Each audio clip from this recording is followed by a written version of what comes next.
નમસ્કાર દર્શક મિત્રો, હું છું રૂપલ લુણીચિયા. સંપૂર્ણ ન્યૂઝમાં આપનું સ્વાગત છે.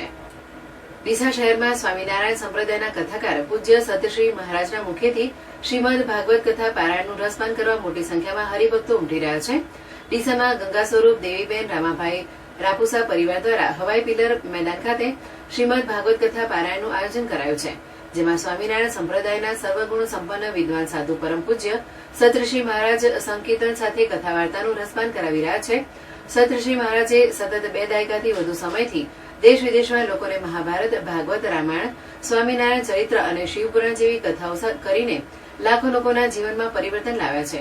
તેમજ ઉત્તમ રાષ્ટ્ર નિર્માણ, સંસ્કૃતિનું જતન અને સમસ્ત માનવ સમાજમાં આધ્યાત્મિક, સામાજિક, કૌટુંબિક અને સર્વાંગી કલ્યાણ અર્થે તેઓ નિસ્વાર્થ પ્રયાસો કરી રહ્યા છે. ડીસામાં તારીખ 25 મે સુધી ચાલનારી કથાનું આયોજન જોગાભાઈ, સાદુરભાઈ, બાબુભાઈ રામાભાઈ, વીરજીભાઈ રામાભાઈ, દશરથભાઈ રામાભાઈ, વિનોદભાઈ રામાભાઈ, પ્રવીણભાઈ રામાભાઈ અને કનુભાઈ રામાભાઈ રાપુસા તેમજ સમસ્ત રાપુસા પરિવાર લાભાર્થી બન્યા છે. કથાનું રસપાન કરવા સમગ્ર ડીસા શહેરમાંથી મોટી સંખ્યામાં હરિભક્તો ઉપરાંત સાધુ સંતો, મુખ્ય મહેમાનો, રાજદ્વારીઓ પણ પધારી રહ્યા છે.